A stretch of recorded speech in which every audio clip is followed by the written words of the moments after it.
ఇక్కడ దేవుని కొరకు కనిపెట్టువారలారా మీరందరూ మనస్సున ధైర్యం వహించి నిబ్బరముగా ఉండుడి అని వ్రాయబడి ఉంది.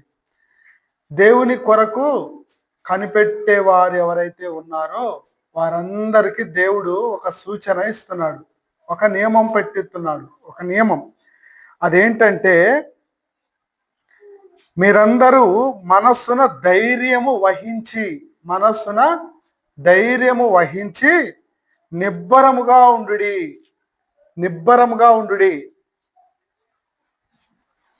అంటే నిబ్బరముగా ఉండండి అని దేవుడు చెబుతున్నాడు. అంటే నిబ్బరముగా మనము ఉండలేము, లేదంటే నిబ్బరంగా ఉండలేనటువంటి ఆలోచనలతో మనం ఉంటాము అని దేవునికి తెలుసు గనకనే మీరు నిబ్బరం కలిగి ఉండండి. నిబ్బరం కలిగి ఉండడం అంటే కొన్నిసార్లు మనం అంటుంటాం కదా, ఇంకేం ప్రాబ్లం లేదు, ఇంకేమి భయపడాల్సిన అవసరం ఏం లేదు, ఇంకా ధైర్యంగా ఉండేసి ఇంకా ధైర్యంగా ఉండు, ఇంకా తడిగుడ్డేసుకొని పడుకోపో, ఇంకా ఏం కాదు నీదే పో అని కొంతమంది మనకు చెబుతుంటారు. అంటే మన మనస్సున ధైర్యము వహించి నిబ్బరముగా ఉండండి అని దేవుడు అంటున్నాడు. అంటే ధైర్యం అనేది మనలో ఉన్నప్పుడే మనము నిబ్బరంగా తడిగుడ్డేసుకొని ఇంటికాడ పడుకుంటాం. ధైర్యం అనేది మనలో లేదనుకో భయపడుతుంటాం. ఇంతకు దేవుని దగ్గరకి వస్తున్నాము, మనకు దేవుడు ఇస్తాడా ఇవ్వడా, చేస్తాడా చేయడా, బ్రతుకుతామా బ్రతకలేమా, మాకేమైనా మేలు జరుగుతుందా జరగదా, పోతే లాభమా నష్టమా అని రెండు రకాల ఆలోచనలతో మనం వెళ్తుంటాం.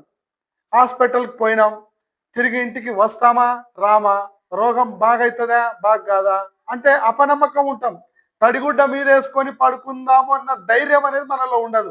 కారణం ఏంటి అంటే, మన మనస్సున దేవుని కొరకు కనిపెట్టేవారు ధైర్యంగా ఉండాలి. మన మనస్సు నిండా ధైర్యంతో నింపుకొని ఉండాలి. ధైర్యం మనలో ఉంటేనే దేవుని కార్యం జరుగుతుంది అన్న విషయాన్ని మనుషులు గ్రహించలేకపోతున్నారు. పిల్లరా, ఆలోచన చేయండి అమ్మా. మనిషికి ఎప్పుడు ధైర్యం వస్తుంది, ఎప్పుడు నిబ్బరం వస్తుంది అంటే, మనము దేనినైతే విశ్వసిస్తామో, మనము దేని కొరకైతే నిలవబడతామో, దేన్నైతే గట్టిగా నమ్ముతామో అప్పుడే మనకు ధైర్యం వస్తుంది.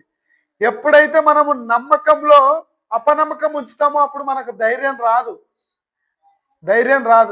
ఎందుకు రాదు ధైర్యం రాదు? ఎందుకు మన మనసున ధైర్యం లేకుండా ఎందుకు నిబ్బరం కలిగి ఉండలేకపోతున్నాము?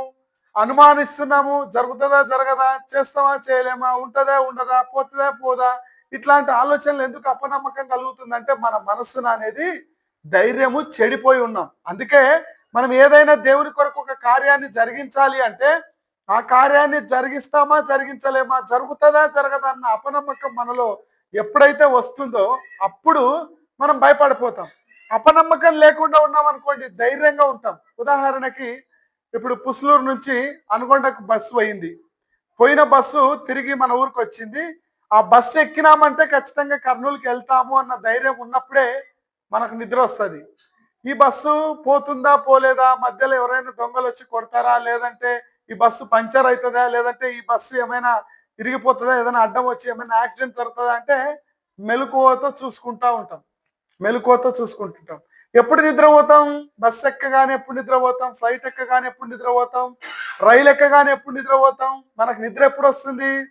మనలో ధైర్యం ఉన్నప్పుడే మనకు నిద్ర వస్తుంది. ధైర్యం లేదనుకోండి భయపడిపోతాం. ఇప్పుడు ఏం జరుగుతుందో జరుగుతుందో జరగదో, పోతుందో పోదో, చేస్తుందో వెళ్తుందో వెళ్ళదో, నడుపుతాడో నడపలేడో, ఇట్లాంటి ఆలోచనలు ఉన్నప్పుడు మనం భయపడిపోతాం. అలాగే ఇక్కడ దేవుడు కూడా మనతో అంటున్నాడు ఒక మాట, దేవుని కొరకు యెహోవా కొరకు కనిపెట్టువారలారా మీ మనస్సున ధైర్యం వహించి నిబ్బరంగా ఉండండి అంటే, నిబ్బరంగా ఉండండి అని దేవుడు చెబుతున్నాడంటే నిబ్బరము లేని బ్రతుకు అనేది మనలో ఉంది అని దాని అర్థం. మనం నిబ్బరం పట్టుకలేకుండా ఉంటాం, నిబ్బరం లేకుండా జీవిస్తుంటాం అని దాన్ని తెలిసి నిబ్బరం కలిగి ఉండమంటున్నాడు దేవుడు.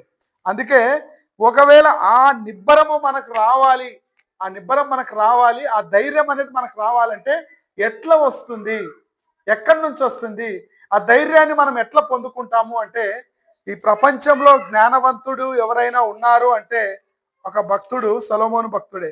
ఆ సొలొమోను భక్తుడు మనకు జ్ఞానము, మనకు ధైర్యం అనేది ఎట్లా వస్తుంది అని చెప్తున్నాడు అంటే, ధైర్యం మనం కొనుక్కోవాలంటే మనకు అంగట్లో దొరికేది కాదు అది. మనుషులు ఎవరో ఇస్తే వచ్చేది కాదు. ఆ ధైర్యం అనేది ఎక్కడి నుంచి వస్తుంది, ఎట్లా వస్తుంది అంటే దేవుడు చెప్తున్నాడు చూడండి. సామెతల గ్రంథము 14వ అధ్యాయము 26వ వచనం. సామెతల గ్రంథము 14వ అధ్యాయము 26వ వచనం. యెహోవా యందు భయభక్తులు కలిగి ఉండుట చెప్పాలా? తీసినారా తేలేదా? ఏం పుట్టిస్తుంది? బహుధైర్యం పుట్టిస్తుంది. బహుధైర్యం, మామూలు ధైర్యం కాదు, బహుధైర్యం. ఆ బహుధైర్యం మనలో పుట్టాలి అన్నా, అది రావాలన్నా మనం ఏం చేయాలంటున్నాడు? ఒక ఫార్ములా మనకి ఇస్తున్నాడు. ఆ ఫార్ములా ఏంటి? దేవుని యందలి భయభక్తులు కలిగి ఉంటే చాలు. దేవుని యందలి భయభక్తులు కలిగి ఉంటే చాలు మనకు బహుధైర్యం వస్తుంది. ఎప్పుడైతే దేవుని యందలి భయభక్తులు అనేది లేకుండా ఇష్టానుసారంగా బ్రతుకుతామో అప్పుడు మనకు ధైర్యం అనేది రాదు. ధైర్యం అనేది పోగొట్టుకుంటాం. ధైర్యం అనేది లేకుండా బ్రతుకుతాం. ధైర్యంగా ముందుకు రాలేం. అదే నువ్వు నిజంగా దేవుని యందలి భయభక్తులు కలిగి ఉండి దేవుని కొరకు కనిపెడుతూ మనసున ధైర్యం వహించి నిబ్బరంగా ఉండాలి అంటే మనసున ఏముండాలి? దేవుని యందలి భయభక్తులు కలిగి ఉంటే నీకు ఆటోమేటిక్గా ధైర్యమే కాదు, బహుధైర్యం నీకు వస్తుంది. ఆ బహుధైర్యం చేత నువ్వు అనేకమైన కార్యాలు జరిగిస్తావు అంటున్నాడు. అందుకే నిజంగా నువ్వు దేవుని యందలి భయభక్తులు కలిగి ఉంటే, నిజంగా నువ్వు రక్షింపబడి అనీతిమంతులుగా ఉన్న నీవు నీతిమంతుడిగా చేయబడి ఉంటే, నిజంగా పాపివైన నీవు పరిశుద్ధుడిగా చేయబడి ఉంటే, నిజంగా నీలో దేవుని భయమే ఉంటే, నిజంగా నీకు ధైర్యం ఉంది అని అనుకుంటే, ధైర్యవంతులు ఎలా జీవిస్తారంటున్నాడో ఇదే సొలొమోను భక్తుడే ఒక సూచన చెప్తున్నాడు చూడండి. 28వ అధ్యాయము 1వ వచనం. 28వ అధ్యాయము 1వ వచనం. ఎవడును తరుమకుండానే దుష్టుడు పారిపోవును. ఎవడు తరుమకుండానే దుష్టుడు పారిపోవును. నీతిమంతులు సింహము వలె ధైర్యముగా నుందురు. చూడండి ప్రియులారా, ఎంత గొప్ప మాట వ్రాశాడో దేవుడు మన కొరకు. అద్భుతమైన మాట ఇది. ఎవడు తరమకుండానే ఎవరు పోతారంట? దుష్టుడు పారిపోవును. వీడు ఉలగరబిత్తలోడు అని అంటుంటాం మనం. ఎవరిని అంటుంటాం? ఆడ ఏదైనా ఒక బుర్రని శబ్దము వచ్చి రాగానే ఉరుకుతుంటారు. ఆడేదో వస్తుంది అని ఎవరైనా చెప్తేనే అక్కడికి వెళ్ళరు. ఆ రోడ్డున పోవాకు, ఆ రోడ్డున ఆడ చనిపోయినారు మనుషులు అని చెప్తే ఆ రోడ్డుకు వెళ్ళడానికి భయం అవుతుంది. కానీ ఆ రోడ్డున కొంతమంది ధైర్యంగా వెళ్ళిపోతుంటారు. అవసరమైతే ఆన్నే పక్క చేనుల్లో, ఈ పక్క చేనుల్లో ఆన్నే పండుకుంటుంటారు. మరి వాళ్ళకి లేనిది ఏంటి? వీళ్ళకు ఉండేది ఏంటంటే వాళ్ళకు ధైర్యం ఉంది. ఏం ధైర్యం ఉంది? అది ఏమి చేయదు. అక్కడ చనిపోయిన వాళ్ళు రోడ్డు మీద చనిపోయినంత మాత్రాన అక్కడ నాకేం కాదు అన్న ధైర్యం ఎవరికైతే ఉంటుందో వాళ్ళు ధైర్యంగా అక్కడే పడుకుంటారు. ధైర్యం లేని వాళ్ళు ఏం చేస్తారు? చీకటి కాగానే ఆ ప్రాంతానికి కాదు కదా, ఆ చోటుకు కూడా మనం వెళ్ళడానికి భయపడిపోతుంటాం. అంటే వాళ్ళ లక్షణాలు ఏంటి? దుష్టుని లక్షణాలు. అంటే ఎవరు తరమకుండానే పారిపోతుంటాడు. ఎవరు వాడు? దుష్టుడు. అంటే దుష్టుడు అంటే ఎవరు? దేవుని యందలి భయభక్తులు లేకుండా తనకిష్టం వచ్చినట్టు బ్రతికేవాడిని దుష్టుడు అంటారు. మరి దుష్టుడు దుర్మార్గపు క్రియలే జరిగిస్తాడు, మంచి కార్యాలు జరిగించాడు. దుష్టుడు మూర్ఖపు ఆలోచన చేస్తాడు, మంచి ఆలోచనలు చేయడు. యేసు ప్రభువుని నమ్ముకుంటే నీకు మోక్షం వస్తుంది అంటే, నువ్వు మోక్షము వస్తుంది అని నమ్ము అని చెప్తే నువ్వు చూసినావా అని మూర్ఖంగా వాదించే వాళ్ళు కూడా లేదు. నరకం, చనిపోతే పాపములతో చచ్చిపోతే నరకం వస్తుంది అంటే ఆ నరకాన్ని నువ్వు చూసినావా అని అడిగేటువంటి మూర్ఖులు కూడా భూమి మీద, దుష్టులు కూడా లేకపోలేదు. దేవుడు ఉన్నాడు. దేవుడు నీకు గాలిని, నీరును, ఆహారాన్ని, సమస్త ప్రకృతిని నీకు ఉచితంగా పెట్టుబడి పెట్టి, నువ్వు పుట్టక ముందే నీ ఆకలిని, నీ దప్పికను, నీ కోరికలను, నీ యొక్క ఆలోచనలు ఎరిగిన దేవుడు నీ కోసం సమస్తాన్ని సమకూర్చి పెట్టాడు. నీవు దేవునికి భయపడాలి, నీకు దప్పిక అవుతుందని ముందుగా ఎరిగి దేవుడు నీళ్ళని సిద్ధం చేశాడు. నీ పంట పండాలి అంటే నీళ్లు అవసరమని వర్షాన్ని దయచేస్తున్నాడు, ఎండను దయచేస్తున్నాడు. నీకు ఎలాంటి కరువులు కాటకాలు భూకంపాలు లేకుండా దేవుడే నీకు పుట్టక ముందు నుంచే, నువ్వు నీ తాత ముత్తాతలు పుట్టక ముందే ఈ సృష్టి ముందు పుట్టి నీ కోసం సేవ చేస్తుంది. దేవునికి భయపడు, దేవుడు నీ కోసము నీ మంచిని కోరుతున్నాడు అంటే దేవుడు కోరే మంచిని మనిషి ఆలోచన చేసేవాడు, ఆలోచన చేసేవాడు మంచివాడు. కానీ దేవుని గురించి ఆలోచన చేయకుండా, దేవుని గురించి లెక్క చేయకుండా, దేవుడు అంటే లక్ష్య పెట్టకుండా, పాపం చేస్తే నీ పాపం నిన్ను పట్టుకుంటుందని తెలిసినా అదే పాపాన్ని అదే రోజు కొనసాగిస్తూ, చెడు చూడొద్దు అంటే చెడు చూస్తే ఏమవుతుంది, చెడు మాట్లాడొద్దంటే చెడు మాట్లాడితే ఏమవుతుంది, చెడు పనులు చేయొద్దంటే చేస్తే ఏమవుతుంది, ఇది చెయ్యొద్దు అంటే అది చేస్తే ఏమవుతుందని చేసి చూపేటువంటి వాళ్ళు దుష్టులు, మూర్ఖులు. వీళ్ళకి ఎలాంటిది ఉంటుందంటే పైకి ధైర్యవంతులుగా కనపడతారు, కానీ వాళ్ళని ఎవరు తరమకుండానే ముందుగానే వాళ్ళు పారిపోతారు. పారిపోవడమే. మరి నీతిమంతులు ఎలా ఉంటారు అంటున్నాడు, ప్రభు నమ్ముకొని ప్రభు యొక్క రక్తంలో కడగబడి సొంత రక్షకునిగా అంగీకరించి ప్రభు మార్గంలో నడుస్తూ, ప్రభువు తప్ప నాకు ఈ భూమి పైన గొప్పది ఏది లేదు, నేను భయపడితే గీపడితే దేవునికే భయపడాలి, ప్రభుకే భయపడాలి, ప్రభు మార్గమే మంచి మార్గం అని ఖచ్చితంగా తెలుసుకున్న వాళ్ళు ఏం చేస్తారంటే, సింహము అది అడవికి రాజుగా ఎందుకు పేరు ప్రఖ్యాతలు పొందిందంటే, సింహం వస్తుందంటే అన్ని పరారైపోతాయి. సింహము దేన్ని చూసి భయపడదు. ఒక సింహము అడవిలో నుంచి వస్తుంది, బయటికి అడవిలో గుహలో నుంచి బయటకు వచ్చిందంటే అన్ని పరారై దూరం జరుగుతాయి. కానీ సింహానికి ఎదురు తిరిగేటువంటి జంతువులు అడవిలో ఏవి లేవు. అందుకే దానికి ధైర్యం ఎక్కువ, భయపడదు అది. అలాగే నీతిమంతులు కూడా ఎలా ఉండాలంటున్నాడు దేవుడు, ఎలా ఉండాలంటున్నాడు, ధైర్యముగా ఉందురు. నీతిమంతులు సింహం వలె ధైర్యంగా నుందురు. అంటే ధైర్యము లేకుండా మనం బ్రతుకుతున్నాము అంటే మనము ఇంకా నీతిమంతులుగా చేయబడలేదని అర్థం. ఉదాహరణకి నేను ఎప్పుడు చెప్తుంటాను, ఒక నిమ్మకాయ, ఒక ఒట్టి మిరపకాయ, ఒక జిల్లెడాకు, 3 రాళ్ళు, అన్నం మెతుకు, కోడిగుడ్లు, ఇంకా ఎటువంటివి, పసుపు, కుంకుమ, నిమ్మకాయలు, ఇలాంటివి ఎడన కనపడినాయి అనుకోండి, మనం ధైర్యంగా దాన్ని కాల్చదు అనుకుంటూ పోయినాము అంటే అప్పుడు మనకి ఏం కాదని ధైర్యం. దాన్ని చూసి పక్కకి వెళ్ళిపోతున్నామంటే నువ్వు దేవుని కంటే ఎక్కువగా దేనికి భయపడుతున్నావు, దేవునికి భయపడితే నీకు ధైర్యం వస్తుంది అని చెప్తున్నాడు. కానీ దేవునికి కూడా భయపడమేమో, కానీ ఒక చిన్న నిమ్మకాయ రోడ్డు మీద కనపడితే దానికి భయపడిపోతున్నాం. ఎందుకు భయపడిపోతున్నాం అంటే అది నరాల్లో మనిషి నాటినాడు. చిన్నప్పటి నుంచే తల్లిదండ్రులు, మన తాత ముత్తాతలు, మన పితరుల కాడి నుంచి ఇనుకుంటూ వస్తున్నాం. ఇది పెడితే 4 రోడ్ల దగ్గర పెడితే నీకు బాగా అవుతుందని చెప్తే అది ఎంత కష్టమైనా అది పెడతారు. దాన్ని దాటితే నీకు ఏదైనా రోగం వచ్చిందంటే దాన్ని దాటినావు అందుకే నీకు వచ్చిందంటే, అది నేను నిజంగా మొన్న దాటినాను అందుకే నాకు వచ్చిందేమో అనే నమ్మకంతో ఏం చేస్తారంటే దీన్ని దాటడం వల్లే నాకు రోగం వచ్చింది అని అనుకుంటాడు. కానీ దాన్ని దాటితే ఏం కాదు అన్న ధైర్యం మనిషిలో ఉండదు. అంటే కారణం ఏంటి, దానికి ఎందుకు అంత విలువ ఇస్తున్నారు అంటే మన చుట్టుపక్కల ప్రపంచం అంతా మనకేం నేర్పిస్తుందంటే దానికి భయపడమని నేర్పిస్తుంది, దేవునికి భయపడమని నేర్పించట్లేదు.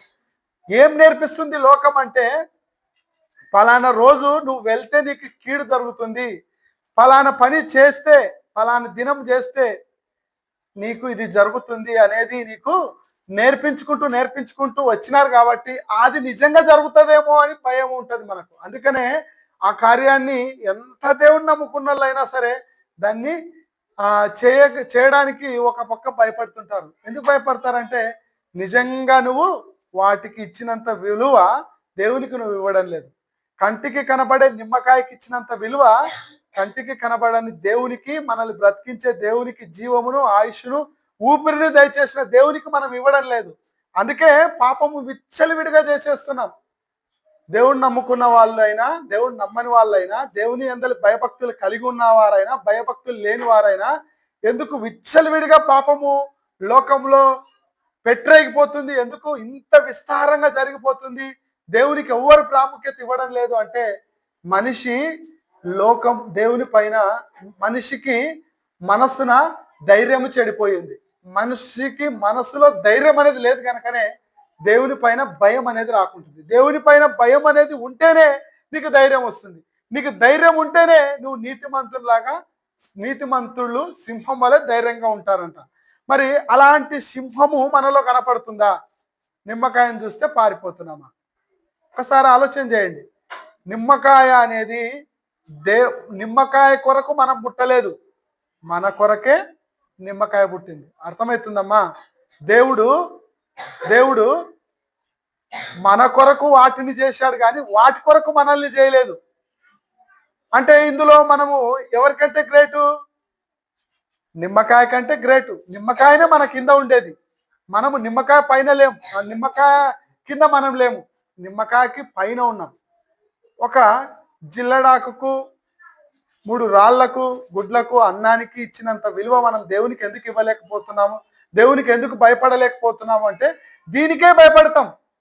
మంగళవారం పోతే ఏమన్నా అవుతుందేమో, శుక్రవారం పోయినందుకే ఇది అవుతుందేమో, బుధవారాలు ఎదురు వచ్చినందుకే ఇది అవుతుందేమో, పిల్లి ఎదురు వచ్చినందుకు ఇది అవుతుందేమో, తిక్కతీత అరిచినందుకు ఇది జరుగుతుందేమో అని దానిలోకి ఇచ్చినంత ప్రిఫరెన్స్ దానికి భయపడినంతగా దేవునికి మనం భయపడట్లేదు. అందుకే మనలో ధైర్యం అనేది చెడిపోతుంది. ఈరోజు ఈ వాక్యం విన్న తర్వాత దేవునికి భయపడాలి. ఈ ప్రపంచంలో దేనికి భయపడకపోయినా మనకు వచ్చే నష్టమేం లేదు, కానీ దేవునికి భయపడాలి. మరి తిక్కతీత అరిచినప్పుడు మనిషి చచ్చిపోతాడని నమ్ముతున్నావు, బాగుంది. మరి అందరు ఎందుకు చనిపోవడం లేదు? ఒకరు ఎందుకు చనిపోతున్నారు? అందరికి వినపడతట్టునే అరిచింది అది, మరి అందరు చనిపోవాలి కదా.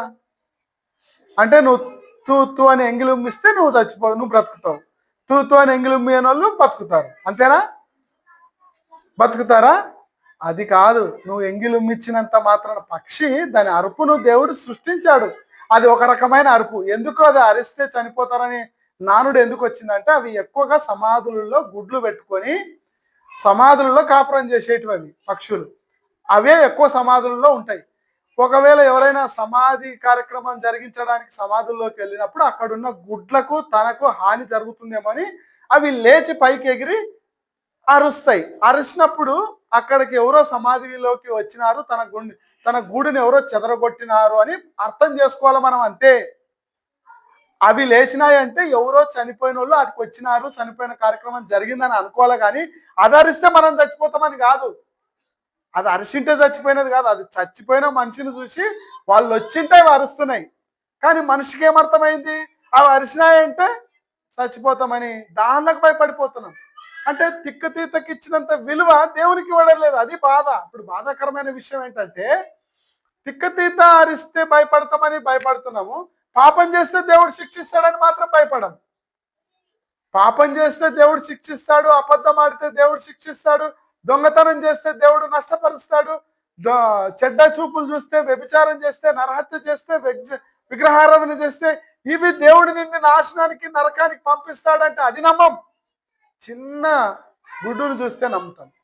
ఎవరైనా ఒక మాట, ఈ చీర ఎందుకు కట్టుకున్నావు, బ్లాక్ చీర ఇది చాలా డేంజర్ అన్నావు అనుకో, ఆ బ్లాక్ చీర దగ్గరికే పోవు, దరిదాపుల్లోకి కూడా పోవు. ఎందుకంటే వాళ్ళు ఎవరో చెప్పినారు ఇది కట్టుకుంటే నీకు అది జరుగుతుంది, ఇది జరిగింది, అది కట్టుకొని పోయినందుకు ఇది జరిగింది, అది జరిగింది కనుకనే ఈమె కట్టుకునేది చూసినారే కానీ ఇది కట్టుకున్నందుకు ఆమెకు అది జరగదు. అర్థమవుతుందమ్మా? వీళ్ళు మనిషిలో ఉన్న భయాన్ని తీసివేయడం కొరకు పెద్దలు ఏదో ఒక పద్ధతి అనేది నియమించినారే కానీ ఆ పద్ధతే మనల్ని పరలోకానికి తీసుకుపోదు, ఆ పద్ధతే నన్ను రక్షించదు. అది జస్ట్ ఒకనాడు ప్రజలకు, దేవుడు తెలియని ప్రజలు, దేవుడు అంటే తెలియని ప్రజలకు ఒకనాడు వారి యొక్క పబ్బం గడుపుకోవడం కోసం ఎవరో ఏర్పాటు చేసిన ఒక సిస్టమ్, అది ఒక పద్ధతి. ఆ పద్ధతులను పాటించే వాళ్ళు పాటిస్తారు. కానీ అది పాటించడం వలన మనకు మోక్షం అనేది రాదు, అది పాటించడం వలన మనకు స్వర్గం అనేది రాదు, అది పాటించడం వలన మన పాపం అనేది పోదు. మన కాలికి అంటుకున్న బురద మనం కడుక్కుంటేనే పోతుంది. ఈ ప్రపంచంలో పాపిని రక్షించాలి అంటే ఒక పాపి ఇంకొక పాపిని రక్షించలేడు. పాపిని రక్షించాలంటే పరిశుద్ధుడే రక్షించాలి. ఈ ప్రపంచంలో పరిశుద్ధుడు అనబడిన దేవుడు ఎవరు అయినా ఉన్నారంటే యేసు ప్రభు మాత్రమే. ఎందుకు ఆయన ఈ ప్రపంచమంతా గుర్తించదగిన దేవుడుగా ఎందుకు ఎంచబడ్డాడు అంటే ఆయన ఒక్కని సమాధే ఖాళీగా ఉంది ప్రపంచంలో. ఇంకెవ్వరి సమాధి అయినా సమాధుల్లో ఎముకలు, మాంసము, మట్టి మిగిలిపోతుంది, కానీ ఎవ్వరి సమాధి ఖాళీగా లేదు. ఒక యేసు ప్రభు సమాధి మాత్రమే ఈ ప్రపంచంలో, ఇంకెవ్వరి సమాధి ఖాళీగా లేదు. ఒక యేసు ప్రభు సమాధి మాత్రమే ఖాళీగా ఉంది. అందుకే ఆయన నిజ రక్షకుడైనాడు, నిజ దేవుడైనాడు, పాపుల విమోచకుడైనాడు. ఆయన మాత్రమే ప్రపంచాన్ని రక్షించడానికి సమర్థవంతమైన దేవుడు. ఆయన ఒక తక్కువ జాతికి, ఒక కులానికి, ఒక మతానికి, ఒక గోత్రానికి సంబంధించిన దేవుడు కాదు, ఒక ప్రాంతానికి సంబంధించిన దేవుడు కాదు. ఆయన ప్రపంచానికి సంబంధించిన దేవుడు. ప్రపంచమంతా తనకు కావాలని, తన హక్కున చేర్చుకోవాలని ప్రపంచ ప్రజలందరి కొరకు పరిశుద్ధుడిగా జీవించి ప్రేమ అనే విప్లవానికి నాంది పలికి ప్రేమను చాటి చెప్పిన దేవుడు ఎవరైనా ఉన్నారా ఈ ప్రపంచంలో అంటే ఒక యేసు ప్రభు మాత్రమే. కొడితే కొట్టమన్నా వాళ్ళు ఎంతో మంది ఉన్నారు, కానీ కొడితే కొట్టించుకోమన్న దేవుడు ఎవరైనా ఉన్నారంటే ఒక యేసు ప్రభు మాత్రమే. నీవు నీ గురించి మాత్రమే ఆలోచన చేయడం కాదు, నీవు ఎదుటి వారి గురించి కూడా నువ్వు ఆలోచన చేయాలి, ఎదుటి వారి క్షేమం కొరకు నువ్వు చింతపడాలని చెప్పిన దేవుడు ఎవరైనా ఉన్నారంటే ఒక యేసు ప్రభు మాత్రమే ప్రియులారా. అందుకే యేసు ప్రభు అంత గొప్ప దేవుడైనాడు, అంతమంది ప్రజలకు దేవుడైనాడు, మోక్ష ప్రదాత అయినాడు. ఆ ప్రభువుని గురించిన, ఆ ప్రభువుని నమ్ముకున్న తర్వాత మనము ఇంకా దుష్టుల వలె, ఉలగరబిత్తుల వలె పారిపోకూడదు. దేవుని కొరకు ధైర్యంగా నిలబడాలి. ధైర్యంగా నిలబడిన స్త్రీలు భూమిపైన ఒకనాడు భక్తులు, ప్రవక్తలు ఎంతో మంది ఉన్నారు. అందరి గురించి వివరించడం సమయం లేదు, కానీ ఒక స్త్రీని గురించి మాత్రం నేను బ్రీఫ్గా చెప్తాను. ఆ స్త్రీ ఎవరు అంటే దెబోరా. ఎవరైనా విన్నారా ఈ పేరుని? దెబోరా అనే పేరు ఎవరైనా విన్నారా? దెబోరా అనే ఒక స్త్రీ న్యాయాధిపతుల గ్రంథం 4-5 అధ్యాయాల్లో కనపడుతుంది. ఆమెను గురించి నేను వివరిస్తాను, ఇంటికి పోయిన తర్వాత చదవండి. ఈ దెబోరా అనే స్త్రీ ఎవరు అంటే ఒక ప్రవక్తి. ప్రవక్త అంటే మగవాళ్ళు, ప్రవక్తి అంటే ఆడవాళ్ళు. ఈమె ఏం చేసిందంటే ధైర్యము కలిగి ఉంది. ఈ ప్రవక్తి అయిన స్త్రీకి దేవుడు సెలవిచ్చినాడు, మిమ్మల్ని ఇజ్రాయేలు ప్రజలను నడిపించడానికి నిన్ను నాయకురాలుగా, ప్రవక్తిగా నేను ఎంచుకున్న నీవు ధైర్యం కలిగి నా కొరకు నిలబడు, నేను నీ కొరకు నిలబడతాను అని దేవుడు మాట ఇచ్చి, ఫలానా కనానీయులు మీకు వ్యతిరేకంగా, నాకు వ్యతిరేకంగా జీవిస్తున్నారు, మీరు కూడా నాకు వ్యతిరేకంగా మారిపోయినారు. అయినప్పటికీ ఇజ్రాయేల్ ప్రజల తరఫున దేవుడు ఉండి ఈ ప్రవక్తి ఒక సెలవిస్తుంది. ఒక సిసేరా అనే ఒక నాయకుడు, ఒక రాజు, ఒక న్యాయాధిపతి, ఒక ఆయన ఉన్నాడు. ఆయన ఒక సైన్యానికి అధిపతిగా ఉన్నాడు. ఆ అధిపతికి 900 రథములు ఉన్నాయి.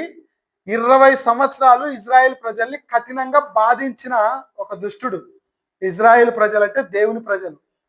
దేవుని ప్రజలను కఠినంగా బాధించిన ఒక అధిపతి.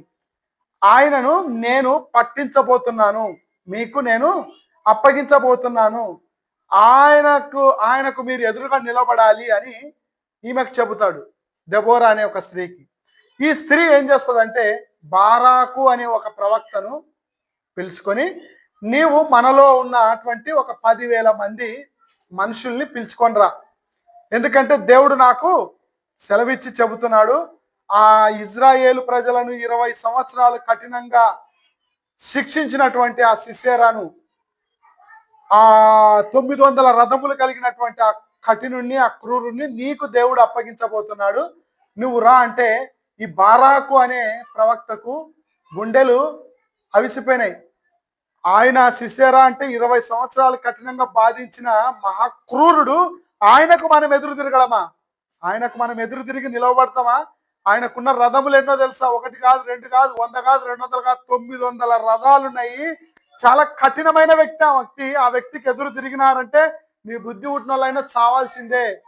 మన దగ్గర చూస్తే ఆయుధాలు లేవు, రంపాలు లేవు, మన దగ్గర వాళ్ళని ఎదుర్కోగలిగే శక్తి లేదు. కానీ నువ్వేమో స్త్రీవి, నువ్వేం చెప్తున్నావు? నాకు దేవుడు చెప్పినాడు, నువ్వు నిలబడు, నువ్వు 10,000 మందిని పిలుచుకొని రా, నన్ను ఆయన మీదకి యుద్ధానికి పో అని చెప్తున్నావు. నేను ఇంతకు పోగలనా, నాతో అవుతుందా, నేను చేయగలనా, నువ్వు స్త్రీవి, నువ్వు చెప్తే నేను ఎట్లింటాను అన్నట్టుగా ఆలోచన చేసి, నేనైతే పోలేను కానీ బారాక్ అంటున్నాడు, నేనైతే పోలేను కానీ నువ్వు నాతో రా. చూడు, ఒక స్త్రీ సహకారం తీసుకుంటున్నాడు ఈయన. ఒక స్త్రీ సహకారం తీసుకొని నువ్వు నాతో పాటు రా, ఇద్దరం కలిసిపోదాం. అర్థమవుతుందమ్మా? నువ్వు చెప్పినాడు, దేవుడు నీకు చెప్పినాడు అంటున్నాడు కదా, దేవుడు నీకు చెప్పినాడు అంటున్నావు కదా, నిజంగా దేవుడు అప్పగిస్తాడు, నాకు నమ్మకం ఉంది, కానీ నేను ఆయనకు ఎదురు తిరిగే ధైర్యం నాకు లేదు. నువ్వు వచ్చినావంటే నాకు ధైర్యం వస్తుంది అని ఒక స్త్రీ సహకారం కోరుతున్నాడు బారాకు అనే ఒక ప్రవక్త. వీళ్ళిద్దరు కలిసి పోతే అప్పుడు అంటుంది ఈమె, నీవు వారిపైన విజయం సాధించడానికి నీ చేతిలో కాదు, నా చేతుల్లో కాదు, ఒక యాయేలు అనే ఒక స్త్రీ ఉంది, ఆ స్త్రీకి అతన్ని అప్పగించబోతున్నాడు. అంటే ఒక స్త్రీ చేతిలో అతను మరణం కావడానికి సిద్ధంగా ఉన్నాడు. నువ్వు వద్దు, నేను వద్దు, కానీ మనం వెళ్దాం, యుద్ధానికి వెళ్దాం. వెళ్ళినప్పుడు వీళ్ళని చూసి ఆయన రథములన్నీ విడిచిపెట్టి ఈ 10,000 మందిని, ఈ దెబోరను, ఈ బారాకును, వీళ్ళిద్దరిని, ఆ 10,000 మందిని చూసి ఆయన ఏం చేస్తాడంటే తన రథములను విడిచిపెట్టి ఒక కొండ మీద నుంచి పారిపోతాడు. కాలినడకన పారిపోతూ, అలసిపోతూ, ఉరుకుతూ ఉంటే ఒక స్త్రీ, యాయేలు అనే ఒక స్త్రీ ఏం చేస్తుందంటే ఒక గుడారం వేసుకొని ఉంటది. మస్తకి వృక్షం కింద ఒక గుడారం వేసుకొని ఉంటది. ఆ గుడారంలో ఈ మొక్కతో ఉండదాన్ని ఆ సిసేరా అనే వ్యక్తి చూసి, ఈ సిసేరా అంటే ఎవరు? కఠినమైన వాడు, బహుక్రూరుడు, బహుమూర్ఖుడు, దేవుని ప్రజలను 20 ఏళ్ళు కఠినంగా శిక్షించిన వాడు. కానీ అతన్ని అప్పగించడానికి దేవుడు ఒక ప్లాన్ వేసినాడు. కానీ వీళ్ళిద్దరు ఏం చేసినారు? వీళ్ళిద్దరు యుద్ధానికి వెళ్ళినారే కానీ వీళ్ళని చూసి వాళ్ళు భయపడి కాలినడకన పరారైపోతున్నాడు. ఎక్కడో పోతున్నాడు, ఎక్కడికి పోతున్నాడో తెలియదు. కానీ పోతూ ఉన్నట్టు మధ్యలో ఒక యాయేలు ఒక స్త్రీ గుడారం వేసుకొని ఉన్నప్పుడు ఆ గుడారంలోనికి దగ్గరికి రాగానే ఈమె ఏం చేస్తుందంటే రా రా రా అని పిలుస్తుంది. పిలిచి ఆశ్రయం ఇస్తే అతన్ని ఒక గొంగలి వేసి కప్పి దాచిపెడుతుంది. దాచిపెడితే ఆయన ఏం చేస్తాడంటే దాహం దాహం దాహం అని అడిగినప్పుడు ఒక పాల బుడ్డి తీసి ఆమె అతనికి దాహాన్ని తీరుస్తుంది. తీర్చిన తర్వాత ఆ కఠినుడు, ఆ మూర్ఖుడు, క్రూరుడు అనే విషయం ఈమెకు తెలుసు కనుక ఏం చేస్తుందంటే ఈమె డేరాలు కొట్టడానికి ఒక కడ్డీ ఉంటుంది. ఒక కడ్డీ అంటే మనము చూసింటారు, ఒక కడ్డీ కొట్టి దానికి తాడు పెట్టి ఆ తాడుకి ఇట్లా కడ్డీకి చుట్టి సేమ్యానాలు వేసేటప్పుడు చూసింటారు కదా భూమిలో. అట్లాంటి కడ్డీ ఏం చేసిందంటే డేరాలకు కొట్టే అట్లాంటి పెద్ద మేకు అతను అలసిపోయి పండుకున్నప్పుడు ఈడ పెట్టి సుత్తె తీసుకొని ఈ కనకర్తల కొడితే ఈ కనకర్త నుంచి ఈతలకి వెళ్తుంది. అది వెళ్ళి భూమిలోకి చిక్కుకుంటుంది. అప్పుడు మనిషి బ్రతుకుతాడా, చచ్చిపోతాడా? చనిపోతాడా? ఒక స్త్రీ, తెగువ కలిగిన స్త్రీ, దేవుని యందలి భయభక్తులు కలిగిన స్త్రీ, శత్రువుని చంపడం కోసం 900 రథములను కలిగి బహుక్రూరత్వంగా 20 ఏండ్లు కఠినంగా హింసించినటువంటి ఒక దేవునికి విరోధి అయినటువంటి ఒక ఆ సిసేరా అనే ఒక క్రూరుణ్ణి ఒక స్త్రీ ధైర్యంతో ఇంట్లోకి ఆహ్వానించి అతనికి అవసరమైతే పాలిచ్చి పండబెట్టి పండుకున్న తర్వాత ఆ కడ్డి మేకుని తీసుకొని కనకర్తల కొట్టి చంపింది. చంపడం అనేది దేవుని చిత్తమడ. ఎందుకంటే దేవుడు ఆయనకు ఆ దినము ఆమె చేతుల్లో సమాప్తి కావాలని దేవుని చిత్తమై ఉన్నది కనుక అది కార్యము దేవుని చిత్తానుసారంగా జరిగింది. కానీ ఈరోజు ఉన్న మనకు దేవుని యొక్క చిత్తం ఏది అంటే ఎదుటి వ్యక్తిని చంపడం కాదు, ఎదుటి వ్యక్తిని ప్రేమించడం దేవుడు నేర్పించినాడు. యేసుక్రీస్తు ప్రభుల వారికి ముందు శత్రువుని జయించాలి అంటే కన్ను తీస్తే కన్నును తీయాలి, చెవిని తీస్తే చెవిని తీయాలి, చంపితే చంపాలి, కొడితే కొట్టాలి, తంతే తన్నాలి అన్నది ఒకనాడు ధర్మశాస్త్రం బోధించిన బోధ. కానీ యేసుక్రీస్తు ప్రభుల వారు ఎప్పుడైతే అందరి కొరకు పుణ్యదాన బలిగా వచ్చాడో, ఎప్పుడైతే యేసు ప్రభు ప్రేమ అనే విప్లవానికి నాంది పలికాడో, ఆ తర్వాత ఎదుటి వ్యక్తిని చంపడం కాదు మనం చనిపోవాలి అని యేసు ప్రభు నేర్పించాడు. అది యేసుక్రీస్తుకు పూర్వం జరిగిన ఒక స్త్రీ, తెగువ కలిగిన స్త్రీ, ఒక దెబోరా అనే ప్రవక్తి ధైర్యం కలిగి దేవుని కొరకు కార్యాన్ని జరిగించడం కొరకు ఒక పురుషునికి ధైర్యంగా నిలబడింది దెబోరా. అలాగే ఈ దెబోరా బారాకుకు సపోర్టుగా ఒక యాయేలు అనే స్త్రీ కూడా దేవుని కొరకు యుద్ధం చేసి ఒక భయంకరమైన క్రూరుని మట్టు పెట్టేసింది. ఇక్కడ మనం నేర్చుకోవాల్సినది ఏంటంటే మనం ఇంకొకరిని చంపాలనేది కాదు, కానీ మనం ఇంకొకరి కొరకు, ఇంకొకరిని బ్రతికించడం కొరకు, కొంతమంది ఇజ్రాయేల్ ప్రజల్ని బ్రతికించడం కొరకు ఆమె ధైర్యం చేసి ఒక మూర్ఖుని చంపింది. ఈరోజు మనం ఎదుటివారిని బ్రతికించడం కొరకు, ఎదుటివారిని ప్రేమించడం కొరకు అవసరమైతే మనం చనిపోమని దేవుడు చెప్తున్నాడు. అందుకే యేసు ప్రభు నిన్ను నన్ను ప్రేమించి మనల్ని, మన క్షేమాన్ని కోరిన యేసు ప్రభు మన కొరకు ఆయన ప్రాణం పెట్టినాడు. ఆయన చనిపోయాడు, సమాధి చేయబడ్డాడు, తిరిగి లేచాడు. నీతో కూడా అంటున్నాడు, నీతో కూడా నిన్ను వలె నీ పొరుగువాన్ని ప్రేమించమంటున్నాడే కానీ నువ్వు ప్రేమించకుండా నీ పొరుగువాణిని శపించమనలేదు, నీ పొరుగువాణిని దోచుకోమనలేదు, నీ పొరుగువానికి కీడు తలపెట్టమనలేదు. అది ప్రభు ప్రేమ యొక్క గొప్పతనం. అందుకే చాలా ఉన్నాయి కానీ సమయం లేదు. చివరిగా ఒక మాట చెప్తాను. యోహాను సువార్త 16వ అధ్యాయము 33వ వచనం. యోహాను సువార్త 16వ అధ్యాయము 33వ వచనం.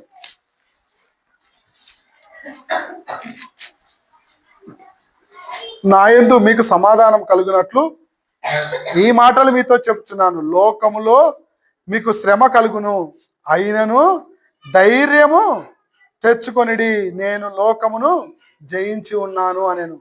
చూడండి ప్రియులారా, లోకంలో ఉన్న మనకు శ్రమ అనేది వస్తుందంట. ఆ శ్రమ వచ్చినప్పుడు మనం ఏం చేయాలి? ధైర్యం చెడిపోకూడదు, ధైర్యంగా నిలబడాలి అంటున్నాడు. అలాగే హెబ్రీలకు రాసిన పత్రికలో ఒక మాట ఉంటుంది చూడండి, 10వ అధ్యాయము 35వ వచనం. హెబ్రీలకు రాసిన పత్రిక 10వ అధ్యాయము 35వ వచనం. 10:35. కాబట్టి మీ ధైర్యమును విడిచిపెట్టకుడి, దానికి ప్రతిఫలముగా గొప్ప బహుమానము కలుగును. చూడండి ప్రియులారా, ధైర్యమును విడిచిపెడితే గొప్ప బహుమానము పొందుకోలేం. ధైర్యమును కలిగి ఉంటే, ధైర్యమును ధైర్యంగా మనము విడిచిపెట్టకుండా ఉంటే మనకు దేవుడు దానికి ప్రతిఫలంగా ఏమంటున్నాడు? బహుమానం ఇస్తానంటున్నాడా, బహుమానం ఇయ్యనంటున్నాడా?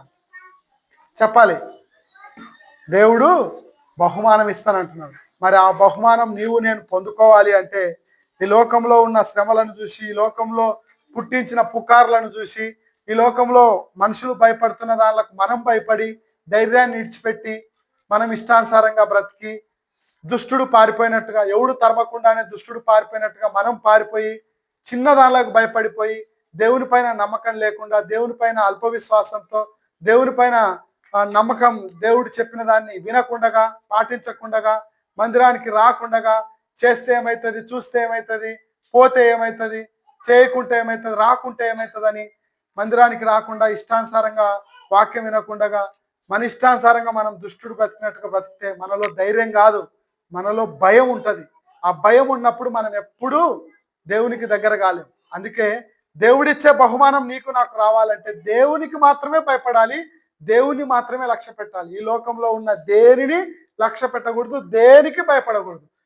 భయపడితే మనము ఎవరికైనా భయపడేది ఏదైనా ఉంది అంటే అది దేవునికి మాత్రమే భయపడాలి. ఎందుకు భయపడాలంటే ఆయన నిన్ను నన్ను బ్రతికించే దేవుడు, నీకు నాకు మోక్షం ఇచ్చే దేవుడు, నీకు నాకు క్షేమాన్ని ఇచ్చే దేవుడు, శాంతి సమాధానాన్ని ఇచ్చే దేవుడు. ఈ లోకం వదిలితే నిన్ను నన్ను తన హక్కున చేర్చుకునే దేవుడు. అంతేగాని ఇంకా ఈ ప్రపంచంలో ఇంకెవరికి భయపడినా దేనికి భయపడినా లాభం ఉండదు. పోనీ దానికి భయపడినంత మాత్రాన మనం ఏమన్నా ఈ భూమి మీద ఎక్కువ సంవత్సరాలు బ్రతుకుతామా అంటే బ్రతకం. బ్రతికే కాలం ఎంతైతే ఉందో అంతే బ్రతుకుతాం. ఒకనాడు దెబోరా ధైర్యంగా దేవుని కొరకు నిలబడి యుద్ధానికి ప్రేరేపించి దేవుని తరఫున నిలబడింది ధైర్యం కలిగిన స్త్రీ. ఒక యాయేలు అనే ఒక స్త్రీ కూడా దేవుని కొరకు నిలబడి ఒక దుష్టుని చంపడంలో తెగువ చూపించింది.